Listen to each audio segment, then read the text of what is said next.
यमुनानगर में पुलिस और बदमाशों के बीच मुठभेड़, दोनों तरफ से चली ताबड़तोड़ गोलियां। पुलिस की जवाबी कार्रवाई में तीनों बदमाश हुए ढेर। दो बदमाशों की टांग में लगी गोली तो एक की मोटरसाइकिल से गिरने से टांग टूटी। पुलिस ने तीनों बदमाशों को किया काबू। बदमाशों ने देर रात अस्पताल और एक मॉल पर फायरिंग की थी और इस पूरी वारदात को अंजाम दिया था। यमुनानगर में देर रात उस वक्त हड़कंप मच गया था जब अज्ञात बदमाशों ने पहले एक अस्पताल और फिर एक मॉल के बाहर जमकर फायरिंग कर दहशत फैलाने का प्रयास किया था। सूचना मिलते ही पुलिस तुरंत एक्शन में आई और पूरे जिले में नाकाबंदी की गई। सीसीटीवी फुटेज के आधार पर संदिग्धों की पहचान की गई और तलाश शुरू की गई। इस दौरान अंसल टाउन के नज़दीक पुलिस ने बाइक सवार 3 युवकों को रोकने का इशारा किया, लेकिन रुकने की बजाय बदमाशों ने पुलिस पर ताबड़तोड़ फायरिंग शुरू कर दी। जवाबी कार्रवाई में पुलिस ने भी मोर्चा संभाला और दोनों तरफ से गोलियां शुरू हुई। इस मुठभेड़ में 2 बदमाश के पैरों में गोली लगी है, जबकि तीसरा बदमाश भागने के दौरान बाइक से गिरकर घायल हो गया। पुलिस ने मौके पर ही तीनों को काबू कर लिया। घायल बदमाशों को तुरंत सिविल अस्पताल पहुंचाया गया, जहां उनका इलाज जारी है। पुलिस के मुताबिक तीनों बदमाश गैंग से जुड़े हुए बताए जा रहे हैं। देखिए, कल पिछली जो रात थी उसके लगभग 10:30 बजे पहले जो डॉक्टर मरियाम सिंह है उनके हॉस्पिटल में रतन फोन पीछे रिसेप्शन के पास जाके 3 लड़कों ने फायरिंग की थी और लगभग 13-14 के आसपास राउंड वहाँ पे फायर किए थे। और फिर उसके कुछ ही देर बाद जो स्थानीय सिटी मॉल है वहाँ पे भी 3 से 4 राउंड फायर किए गए थे। तो ये बताया गया कि 3 लड़के हैं जिन्होंने फायरिंग की है।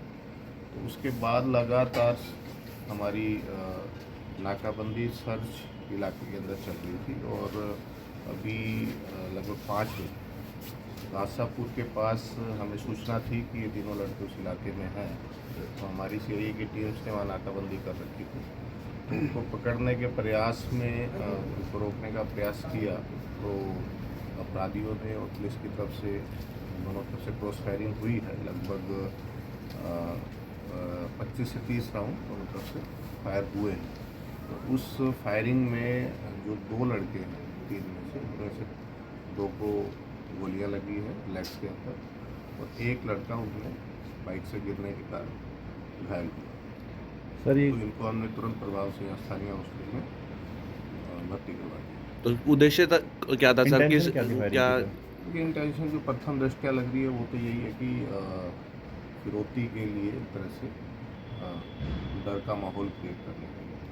पीछे भी को फिरौती की कॉल आई थी तो उसमें हमने उनको सुरक्षा भी मुहैया करवा रखी थी। तो प्रथम दृष्टया तो वही मोटिव है, बाकी भी पूछताछ में और ज़्यादा पता किस गैंग से जुड़े हो सकते हैं तो सर? मैंने बताया कि पूछताछ में ही पता लगेगा ये सारा।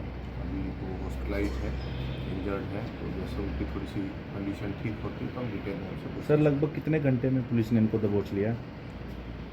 देखिए 10 बजे के रतन पीछे आसपास आ की जाओ। घटना है और लगभग 6-6.5 घंटे लगाइए इसमें। देखिए, जैसे ही ये सूचना मिली थी कि ऐसे फायरिंग का इंसिडेंट हुआ, आप सबको पता है कि हमने शहर में पहले से ही नाकाबंदी जितने एग्जिट पॉइंट्स हैं वहाँ पर कर रखे हैं। तो उसी का ये प्रभाव था कि ये शायद निकल नहीं पाए और कहीं ना कहीं इलाके में घूमते थे। जैसे ही हमें सूचना मिली तो हमारी टीम्स तुरंत उस इलाके में पहुँची और फिर ये इस तरह से मुद्दे हुए। सर ऐसे अपराधियों को देखिए, मैंने अभी इन लड़कों से थोड़ी बात भी की है।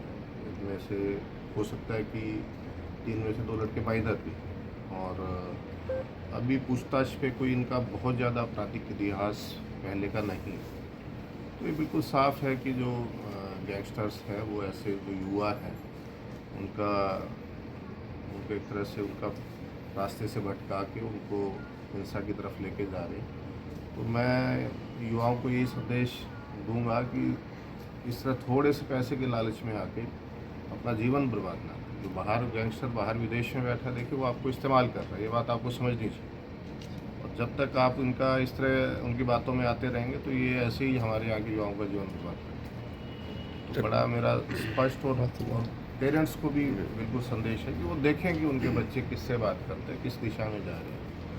तो ये बहुत ही सोचनीय एक सवाल है आज समाज के सामने। मेरी सबसे जो आसपास के हमारे जिला क्षेत्र के आसपास के जो ज़िले हैं वहाँ सभी से मेरा अनुरोध है कि कृपया अपने बच्चों की एक्टिविटीज़ पर थोड़ी नज़र रखें, वो क्या कर रहे हैं। पुलिसकर्मी को भी सर कोई लगी है गोली? नहीं, पुलिसकर्मी कोई इंजर्ड नहीं है। बुलेट प्रूफ जैकेट्स में सारी हमारी पुलिस की तैनाती थी, तो लकीली किसी पुलिस के ऑफिसर को कोई नहीं है।